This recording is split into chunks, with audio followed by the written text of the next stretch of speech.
નમસ્કાર દર્શક મિત્રો, ફોકલ પોઈન્ટ બાય અજય ઉમટમાં ફરી એકવાર આપ સૌનું સ્વાગત છે.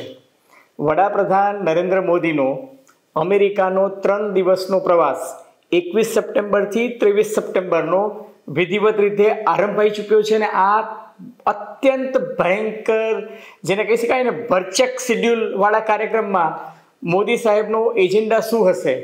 શું વડાપ્રધાન નરેન્દ્ર મોદી ભૂતપૂર્વ અમેરિકી રાષ્ટ્રપ્રમુખ ડોનાલ્ડ ટ્રમ્પને મળશે? ભારતીય સમુદાય સાથેની બેઠક કે જે ન્યુયોર્કના લોંગ આઇલેન્ડમાં થવાની છે, એના આયોજકો શા માટે કહી રહ્યા છે કે આ બેઠક યુનિક અને ડિફરન્ટ હશે? યુક્રેન અને ગાઝામાં યુદ્ધ વિરામ કે શાંતિ મંત્રણા કે માનવીય સહાય પહોંચાડવા માટેનો એજન્ડા શું હશે? ગ્લોબલ સીઈઓ સાથે ઇમર્જિંગ ટેકનોલોજીસવાળા, આર્ટિફિશિયલ ઇન્ટેલિજન્સવાળા અને ગ્લોબલ ઇન્ફ્રાસ્ટ્રક્ચર સારી રીતના ડેવલપ કઈ રીતે થઈ શકાય, એ બધા માટે ગ્લોબલ સીઈઓ સાથેની જે મુલાકાત વડાપ્રધાન નરેન્દ્ર મોદી 22મી સપ્ટેમ્બરે ન્યુયોર્ક ખાતે કરવાના છે, એ લોકોની સાથેના એજન્ડામાં ઇન્ડિયામાં ઇન્વેસ્ટમેન્ટ આવે એ માટે શું યોજના હશે? અને સૌથી મહત્વની વાત, ચીનની વધતી જતી વગને માપમાં રાખવાની વ્યૂહરચના ઓસ્ટ્રેલિયા, જાપાન, અમેરિકા સાથે શું ઘડાશે? આ તમામ મુદ્દે ચર્ચા આજે આપણે કરીશું ફોકલ પોઈન્ટ બાય અજય ઉમટમાં. પરંતુ એ પહેલાં મારી આપ સૌને નમ્ર વિનંતી છે કે જો ફોકલ પોઈન્ટ બાય અજય ઉમટનો આ એપિસોડ તમને ગમે તો મહેરબાની કરીને એને લાઇક કરજો, શેર કરજો, સબસ્ક્રાઈબ કરજો અને હા, તમને નોટિફિકેશન વિનામૂલ્યે મળતા રહે એના માટે બાજુનું પેલું બટન છે એ દબાવવાનું ભૂલતા નહીં. ધન્યવાદ.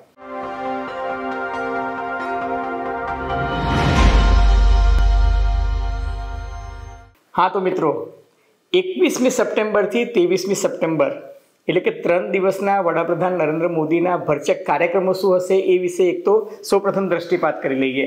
તો વડાપ્રધાન નરેન્દ્ર મોદી પહેલા દિવસે એટલે કે 21મી સપ્ટેમ્બરે વોશિંગ્ટનના ડેલાવેર ખાતે જે વિલ્મિંગ્ટન છે એ વિલ્મિંગ્ટન ખાતે 6ઠ્ઠી ક્વોડ સમિટની બેઠકમાં હાજરી આપશે અને આ બેઠકમાં એનું આયોજન જે છે અમેરિકી રાષ્ટ્રપતિ જો બાઇડને કર્યું છે અને એમાં અમેરિકા, જાપાન, ઓસ્ટ્રેલિયા અને ભારતના વડાપ્રધાન આ 4 હેડ ઓફ ધ સ્ટેટ જે છે એ હાજર રહેશે અને એમાં ગ્લોબલ સ્ટ્રેટેજિક પાર્ટનરશિપ છે એની ચર્ચા થશે. એટલે આખો દિવસ જે છે એ આ બેઠકમાં જવાનો છે અને આ બેઠકમાં નેક્સ્ટ સમિટ જે છે એ ભારતમાં થશે એ અંગે પણ એક વિધિવત નિર્ણય થશે. 21મી પછી 22મીએ વડાપ્રધાન નરેન્દ્ર મોદી એ વિલ્મિંગ્ટનથી ન્યુયોર્ક આવવા રવાના થશે અને ન્યુયોર્કમાં લોંગ આઇલેન્ડ ખાતે ભારતીય સમુદાય સાથેની જે બેઠક થવાની છે, જે મેં તમને અગાઉ કહ્યું કે યુનિક અને ડિફરન્ટ થવાની છે, એ વિશે પણ આપણે આગળ ચર્ચા કરીશું. અને ઇન્ડિયન કોમ્યુનિટી સાથેની જે ચર્ચા છે એ પત્યા બાદ 22મી તારીખે જ ન્યુયોર્ક ખાતે એ બિઝનેસ રાઉન્ડ ટેબલ મિટિંગ કરવાના છે અને એમાં લીડિંગ કટિંગ એજ જેમ કે artificial intelligence, semiconductor, quantum computing અને બાયોટેકનોલોજી, આ 4 ક્ષેત્રના જે સીઈઓઝ હશે, ગ્લોબલ સીઈઓઝ, એમની સાથે એમની મુલાકાત થશે અને શક્ય છે કે એ મુલાકાતમાં ભારતમાં ઇન્વેસ્ટમેન્ટ કઈ રીતના આવી શકે, ફોરેન ડાયરેક્ટ ઇન્વેસ્ટમેન્ટ, એ અંગે ચર્ચા થશે. અને શક્ય છે કે આ જ 22મી સપ્ટેમ્બરે, કારણ કે રવિવારનો દિવસ છે અને ડોનાલ્ડ ટ્રમ્પ જે છે એ ત્યાં હોય એવી સંભાવના છે, એ અંગેની પણ વાત આપણે કરીશું કે ડોનાલ્ડ ટ્રમ્પ સાથેની બેઠક ત્યાં થશે કે નહીં. પરંતુ એ નક્કી છે કે 22મી તારીખે વિશ્વના અનેક દેશોના નેતાઓ સાથે એ ત્યાં દ્વિપક્ષીય મંત્રણા કરી શકે છે. અને 23મીએ યુનાઇટેડ નેશન્સની જે જનરલ એસેમ્બલી છે એમાં સમિટ ઓફ ધ ફ્યુચર એ અંગે દ્વિપક્ષીય બેઠકો પણ કરશે અને સમિટ ઓફ ધ ફ્યુચર જે છે એને એમનું સંબોધન પણ કરશે.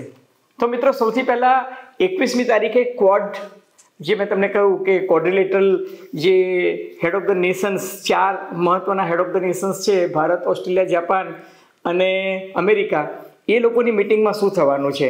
તો આ એક ડિપ્લોમેટિક પ્લેટફોર્મ છે અને એના વિદેશ મંત્રીઓની બેઠક જે છે એડવાન્સમાં થઈ જતી હોય છે, એમાં એજન્ડા નક્કી થઈ જતો હોય છે અને 2021થી આ સમિટ જે છે એ બહુ જ નિયમિતપણે મળે છે અને વિદેશ મંત્રીઓની બેઠક તો લગભગ 8 વખત થઈ ગઈ છે.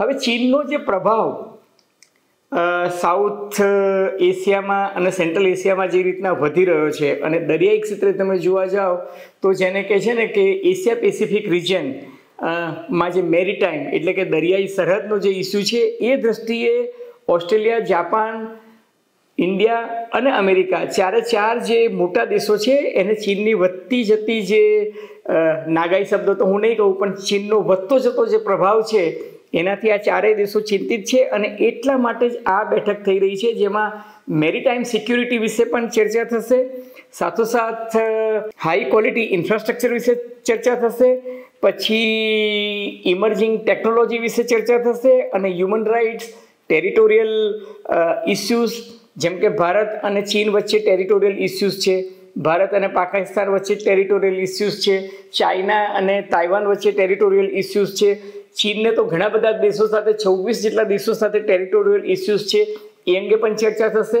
ટૂંકમાં ચીનના વધતા જતા પ્રભાવ, આડાઈ અને અવડચંડાઈ અંગે આ બેઠકમાં ખાસી ચર્ચા થવાની છે. અને બીજું કે રૂલ ઓફ લો એસ્ટાબ્લિશ થાય સેન્ટ્રલ એશિયામાં, સાઉથ એશિયામાં અને એશિયા પેસિફિક રિજિયનમાં, એટલે કે મેરીટાઈમ સિક્યુરિટી એટલે કે દરિયાઈ સરહદ જે છે એમાં એક તરફ હુથી ચાચિયાઓનો ત્રાસ વધી રહ્યો છે, બીજી બાજુ ચીન જે છે એ પોતાની આડાઈ કરી રહ્યું છે, એ બધા મુદ્દે જે છે ચર્ચા થશે. અને સાથોસાથ આ બેઠકમાં જાપાનના વડાપ્રધાન કિશિદા ફ્યુમિઓ અને અમેરિકી રાષ્ટ્રપતિ જો બાઇડન બંનેની ટર્મ પૂરી થાય છે એટલે બંનેને એક પ્રકારનો વિદાય સમારોહ જે છે એ પણ ગોઠવવામાં આવશે. ત્યારબાદ એવું કહેવાય છે કે ઓસ્ટ્રેલિયાના વડાપ્રધાન એન્થોની આલ્બાન્સે સાથે વડાપ્રધાન નરેન્દ્ર મોદીની સાઇડલાઇનમાં એક મહત્વની મિટિંગ થવાની છે અને આ જ ક્વોડ સમિટમાં કેન્સરની ટ્રીટમેન્ટ, કેન્સરને કઈ રીતના પ્રિવેન્ટ કરી શકાય અને કેન્સરને વહેલો કઈ રીતના ડિટેક્ટ કરી શકાય એ અંગે પણ એક બહુ જ મોટું ઇનિશિયેટિવ છે એની પણ ત્યાં જાહેરાત થઈ જવાની છે. એટલે 21મી સપ્ટેમ્બરનો વડાપ્રધાન નરેન્દ્ર મોદીનો કાર્યક્રમ જે છે એ તો અત્યંત ભરચક રહેવાનો છે વિલ્મિંગ્ટન ખાતે. વિલ્મિંગ્ટનથી એ 22મી તારીખે આવશે ન્યુયોર્કમાં અને ન્યુયોર્કમાં મેં તમને અગાઉ કહ્યું તેમ કે લોંગ આઇલેન્ડ જે છે લોંગ આઇલેન્ડ ખાતે એક યુનિક અને ડિફરન્ટ જેવું આયોજકોએ કહ્યું છે. અલબત્ત એ લોકોએ ફોડ પાડ્યો નથી પણ એ એવું કહે છે કે it will be unique and different programme of prime minister Narendra Modi. ટૂંકમાં લોંગ આઇલેન્ડમાં અત્યારે લોકો જે છે થનગની રહ્યા છે અને એ જે સ્ટેડિયમ જે છે એની કેપેસિટી 15,000ની છે પણ લગભગ 24,000 જેટલા લોકોએ હજુ સુધી રજીસ્ટ્રેશન કરાવી લીધું છે. એટલે શક્ય છે કે ત્યાં ધક્કા મૂકીના દ્રશ્યો તમને બહાર જોવા પડે તો નવાઈ નહીં પામતા. હવે વડાપ્રધાન નરેન્દ્ર મોદીની ભૂતકાળની તમે અમેરિકાની મુલાકાતો પર એક નજર નાખો તો 2014માં એ વડાપ્રધાન બનીને પહેલી વખત જ્યારે અમેરિકાની મુલાકાતે ગયા હતા અને ત્યારે મોડિસન સ્ક્વેર ગાર્ડન, મોડિસન શબ્દ એટલા માટે વાપરું છું કે હકીકતમાં મેડિસન ગાર્ડન હતું, મેડિસન સ્ક્વેર ગાર્ડન, પણ પછી ત્યાંના અખબારોએ એને મોડિસન કરી નાખ્યું હતું કારણ કે મોદી સાહેબનું 2014માં જેને કહીએ છીએ ને કે રાજકીય સિતારો એટલો બધો બુલંદ હતો અને લોકપ્રિયતાની ચરમસીમા પર હતા અને અમેરિકામાં રહેતા ભારતીય સમુદાયના લોકો લિટરલી એટલા બધા એક્સાઇટેડ થઈ ગયા હતા મોદી સાહેબને મળવા માટે. એટલે મેડિસન સ્ક્વેર જે છે મોડિસન એવું એ લોકો કહેતા હતા કે મોડિસન ગાર્ડન. એટલે એ જે છે બહુ જ જબરજસ્ત સુપરહિટ પ્રોગ્રામ રહ્યો હતો ને એ એક એવો પ્રોગ્રામ હતો કે જેમાં કોંગ્રેસમેન અને ઘણા બધા સેનેટર્સ છે એ લોકો પણ હાજર રહ્યા હતા. એ પછી 2015ની અંદર કેલિફોર્નિયામાં જે કાર્યક્રમ થયો એ સાન જોસમાં થયો. સાન હોજે, સાન જોસ બાજુમાં જ છે. એ સાન જોસમાં જે પ્રોગ્રામ થયો એમાં બે મહત્વના પ્રોગ્રામ હતા. એક ટેકનોલોજીકલ CEOs જે કેલિફોર્નિયામાં, સાન ફ્રાન્સિસ્કોમાં જે બધા ટેક કંપનીઝના બધા CEOs હતા એમની સાથે એમને રાઉન્ડ ટેબલ મિટિંગ પણ કરી હતી. સિલિકોન વેલીમાંથી સેમિકન્ડક્ટર અને બીજા બધા ક્ષેત્રના ઇન્વેસ્ટમેન્ટ ભારતમાં કઈ રીતના આવી શકે અને ટેક કંપનીઓ સાથે ભારત કઈ રીતના જોડાણ કરી શકે એ અંગે મહત્વની ચર્ચા થઈ હતી. અને બીજી જે બેઠક હતી એ આખી પોલિટિકલ લીડર સાથે હતી. એટલે 2015ની મિટિંગ પણ મારી દ્રષ્ટિએ તો આમ યુનિક હતી કારણ કે બંને દ્રષ્ટિએ જોવા જાય. હવે 2017ની જે મિટિંગ હતી એ વોશિંગ્ટન ખાતે એ ગયા હતા અને વોશિંગ્ટનમાં એક કોમ્યુનિટી ઓર્ગેનાઇઝેશન એટલે કોમ્યુનિટી પ્રોગ્રામ હતો પણ એ બહુ મોટા સ્કેલ પર નહોતો થયો. પરંતુ 2019માં હાઉડી મોદી જે ટેક્સાસ હ્યુસ્ટનમાં જે પ્રોગ્રામ થયો હતો એ બહુ જ મોટા સ્કેલ પર થયો હતો અને એ વખતે અબ કી બાર ફિર એક બાર ટ્રમ્પ સરકાર એક બાર ફિર ટ્રમ્પ સરકારના જે નારાઓ લાગ્યા હતા અને જબરજસ્ત પ્રતિસાદ મળ્યો હતો ડોનાલ્ડ ટ્રમ્પ અને વડાપ્રધાન નરેન્દ્ર મોદીની રેલીને, અને એમાં બહુ જ મોટી સંખ્યામાં ઇન્ડિયન્સ જે છે ઉપસ્થિત રહ્યા હતા. અલબત્ત મોદી સાહેબ અને ડોનાલ્ડ ટ્રમ્પની જે કેમિસ્ટ્રી હતી એ જોઈને ત્યાંની ડેમોક્રેટિક પાર્ટીના લોકો જે છે એ નારાજ પણ થયા હતા, અને એ નારાજગી દૂર કરવા માટે ભારતના ડિપ્લોમેટિક મિશનને ઘણા બધા ડેમેજ કંટ્રોલ કાર્યક્રમો કરવા પડ્યા હતા. પરંતુ એને બાદ લગોલગ અમેરિકામાં ચૂંટણી સંપન્ન થાય એ પહેલાં મિસ્ટર ડોનાલ્ડ ટ્રમ્પ જે છે એ ફરી ભારતની મુલાકાતે આવ્યા હતા, અને અમદાવાદના મોટેરા સ્ટેડિયમમાં પણ એના ઉદ્ઘાટન માટે, અને એ જ વખતે મોટેરા સ્ટેડિયમનું નામ નરેન્દ્ર મોદી સ્ટેડિયમ પડ્યું હતું, એ વખતે પણ એ આવ્યા હતા, અને અમદાવાદમાં પણ એમનું જબરજસ્ત નાગરિક સન્માન પણ કરવામાં આવ્યું હતું, ને એ પણ એક ભવ્યાતિ ભવ્ય કાર્યક્રમ હતો. હવે એ પછી ગયા વર્ષે જ્યારે વડાપ્રધાન નરેન્દ્ર મોદી ત્યાં ગયા અમેરિકામાં, ત્યારે લગભગ 8,000 જેટલા ભારતીયો જે છે એમનું સ્વાગત કરવા માટે આવ્યા હતા, અને કેનેડી સેન્ટર અને રીગન સેન્ટર આ બે જગ્યાએ, એટલે કે ત્યાં આગળ મોદી સાહેબના કાર્યક્રમો થયા હતા. પણ એ જેને હ્યુસ્ટન પેલું ટેક્સાસ ખાતે જે પેલું હાઉડી મોદી હતું એટલી મોટા પ્રમાણમાં નહોતા. હવે સૌની નજર છે કે આ વખતે લોંગ આઇલેન્ડમાં વડાપ્રધાન નરેન્દ્ર મોદીના કાર્યક્રમમાં જે કહેવામાં આવ્યું છે કે યુનિક અને ડિફરન્ટ શું હશે એ તો અવસર વીતે જ આપણને ખબર પડશે. પણ આયોજકો એવું કહી રહ્યા છે કે બહુ જ જબરજસ્ત પ્રતિસાદ સાંપડી રહ્યો છે, અને મેં તમને કહ્યું કે આ જે નસાઉ વેટરન્સ મેમોરિયલ જે છે લોંગ આઇલેન્ડમાં, એ મેમોરિયલ જે છે એ હોલની કેપેસિટી 15,000થી વધારે નથી, સ્ટેડિયમ કમ હોલ હું કહું છું, પણ ત્યાં લગભગ 24,000 જેટલું તો રજિસ્ટ્રેશન થઈ ગયું છે, અને હજુ સંખ્યા જે છે એ વધી રહી છે. અલબત્ત ફાઇનલી શું ફિગર આવે છે એ તો અવસર વીતે જ આપણને ખબર પડશે. પરંતુ એટલું ચોક્કસ આયોજકો કહી રહ્યા છે કે આ પોલિટિકલ કાર્યક્રમ નથી, ને આમાં કોઈ પોલિટિશિયન જે છે એને અમે બોલાવ્યા નથી, જેમ 2014માં કોંગ્રેસમેન ને સેનેટર્સને બધા આવ્યા હતા. કારણ કે અમેરિકામાં અત્યારે નવેમ્બરમાં ચૂંટણી થવાની છે, એટલે એક પ્રકારની આચારસંહિતા જે છે એનું પાલન કરીને ભારતીય સમુદાયે ડેમોક્રેટિક કે રિપબ્લિક એ બંનેમાંથી કોઈ પણ પાર્ટીના પ્રતિનિધિઓને ત્યાં બોલાવ્યા નથી. હવે સૌથી મહત્વનો સવાલ કે વડાપ્રધાન નરેન્દ્ર મોદી અમેરિકામાં જાય તો ત્યાં ડોનાલ્ડ ટ્રમ્પને મળશે કે કેમ? આ $1 મિલિયન નહીં, $1 બિલિયન સવાલ છે. ડોનાલ્ડ ટ્રમ્પે એવું જાહેરાત કરી દીધી છે મિશિગન ખાતેની એક બેઠકમાં કે prime minister Narendra Modi America આવી રહ્યા છે, અને આ વીકેન્ડનો અર્થ તો એવો જ થાય કે રવિવાર, કારણ કે શનિવારે તો એ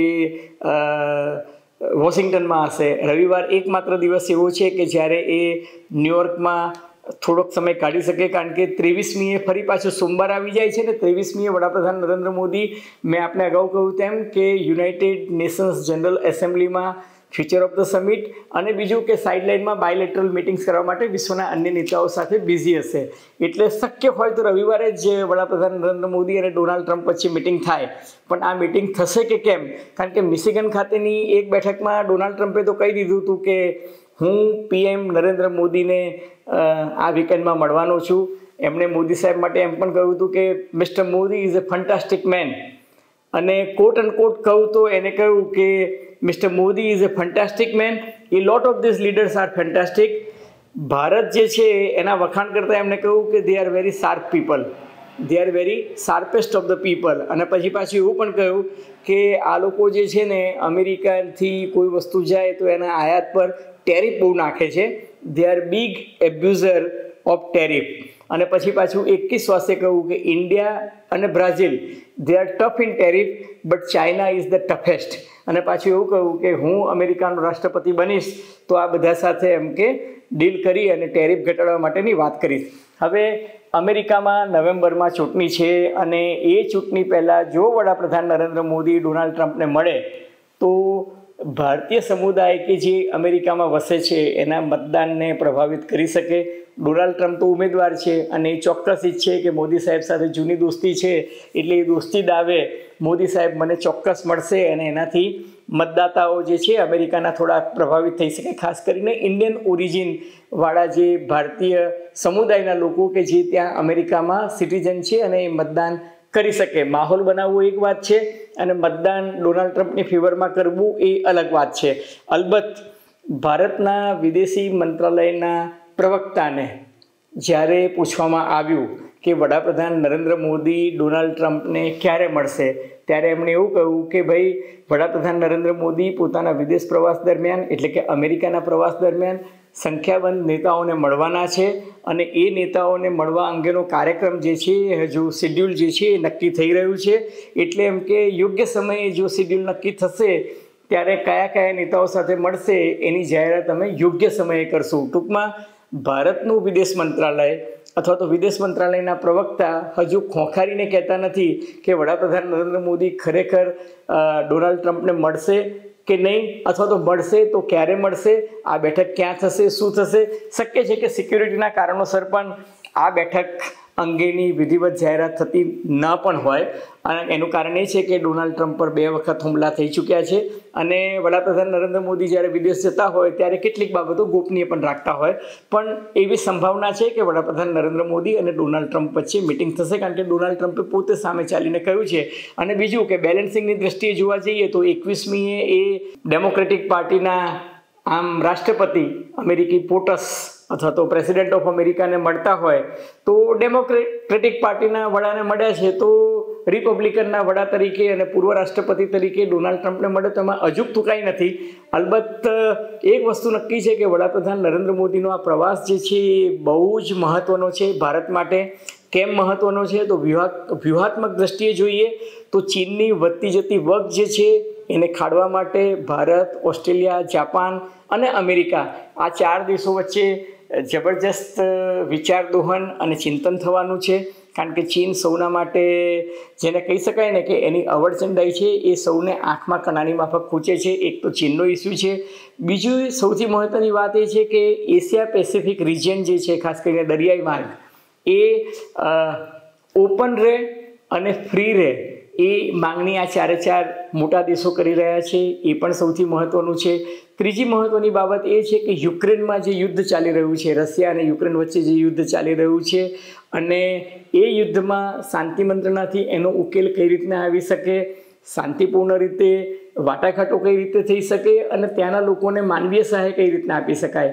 એ જ રીતે ઇઝરાયલ અને ગાઝા પટ્ટી, ઇઝરાયલ અને લેબેનોન, સિરિયા અને આ બાજુ ઈરાન, ઈરાક એ આખો મધ્ય પૂર્વનો જે વિસ્તાર છે ત્યાં પણ જે રીતના માહોલ સળગેલો છે ગાઝા પટ્ટી અને ઇઝરાયલ વચ્ચેના ઘર્ષણમાં, એક બાજુ હિઝબુલ્લા છે અને હોથી ત્રાસવાદીઓ પણ છે અને ઈરાન ને આ બધા, એટલે એ જે ત્યાં અત્યારે અવારનવાર પેજર બોમ્બ ને બીજી બધી જે ઘટના બની રહી છે, આમને સામને યુદ્ધ, એટલે એ મધ્ય પૂર્વમાં પણ શાંતિ જળવાય એના માટે પણ મને એવું લાગે છે કે ચોક્કસ આ 4 જે મહત્ત્વના દેશો છે એમની વચ્ચે ક્વાડ સમિટમાં ચર્ચા થશે.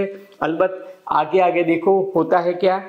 મિત્રો, તમને નવ ગુજરાત સમય અને અમદાવાદ મિરરના સથવારે ફોકલ પોઈન્ટ બાય અજય ઉમટનો આ એપિસોડ ગમ્યો હોય તો મહેરબાની કરીને એને લાઇક કરજો, શેર કરજો, સબસ્ક્રાઈબ કરજો અને હા, તમારી ટીકા ટિપ્પણી આપવાનું પણ ભૂલતા નહીં. તમને શું લાગે છે કે આ પ્રવાસમાં ખરેખર કેવા નિર્ણયો લેવાશે, ભારતીય વ્યૂહરચનાની દ્રષ્ટિએ, વિદેશ નીતિની દ્રષ્ટિએ આ પ્રવાસ કેટલો મહત્ત્વપૂર્ણ છે અને તમારું શું માનવું છે એ અંગે તમારી નુક્તેચીની ટીકા ટિપ્પણી અમને ગમશે. ધન્યવાદ, ખૂબ ખૂબ આભાર.